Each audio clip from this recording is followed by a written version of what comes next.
Predsednik Republike Slovenije Borut Pahor je v prihajajočem Mednarodnem dnevu gluhih tolmačem slovenskega znakovnega jezika podelil repliko Jabolka navdiha.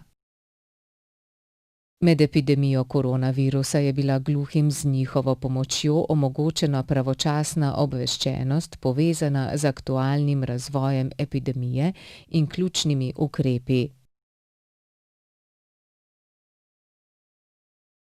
S požrtvovalnim delom so številnim izzivom navkljub uspešno zagotavljali, da je Slovenija ena izmed držav članic Evropske unije, ki je tudi v težkih razmerah dosledno upoštevala Konvencijo Združenih narodov o pravicah invalidov.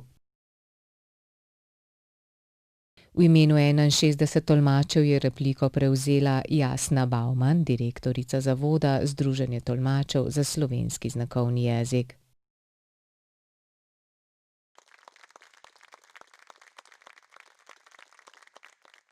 Rad bi, da je to priznanje sprejeto kot izraz zahvale strani države, kolikor mi položaj predsednika republike to omogoča, pa tudi strani vseh naših ljudi. Kot ste sami dejali, opravljate samo po sebi plemenito delo.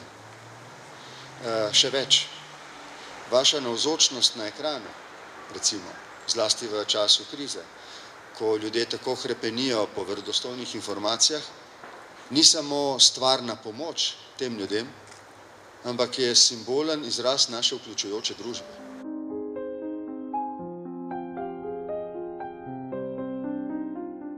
Spoštovani gospod predsednik, zelo smo vam hvaležni, da ste prepoznali naš trud s priznanjem Jabolko navdiha.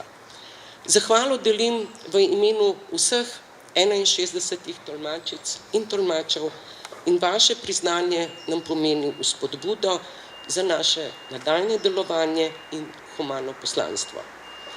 Biti tolmač pomeni imeti ljubezen do ljudi in do obeh kultur, ki so med seboj povezane.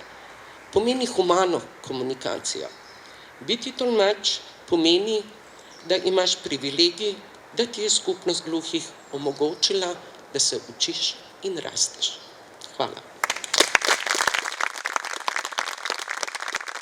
Meni je bilo sodelovanje z tolmačkami ne le veliko veselja, ampak je to en velik izobraževalni proces. Seveda sem bil vedno znova presenečen, ko so mi tolmačke pokazale nov znak za nek nov pojem, ki ga do včeraj še nismo poznali, pa ga je bilo treba razviti čez noč, zato da bi lahko prevedli nek nov izraz, ki se je pojavil pri obvladovanju tega virusa oziroma svojega izobraževanja. Skratka, izjemno veliko potrebujemo dogovarjanja, sodelovanja. Predstavljate si družino, ki ima majhne otroke, 5, 10, 13 let, in so povprašani, ko pride do te situacije, seveda ni tolmačev, malo si zamislite, in potem začnejo starši spraševati svoje otroke, ki nimajo pojma niti kaj šele vse ostalo.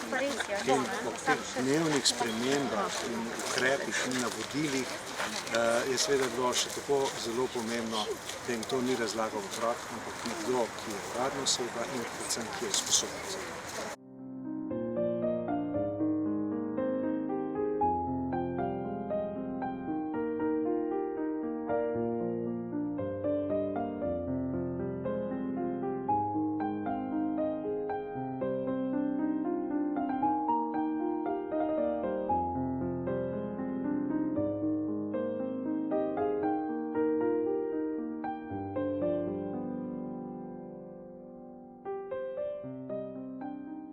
Dejstvo je, da smo se trudili res po najboljših močeh.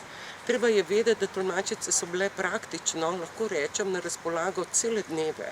Novinarske konference niso bile vnaprej napovedane. Dnevno informativne oddaje niso bile vnaprej napovedane.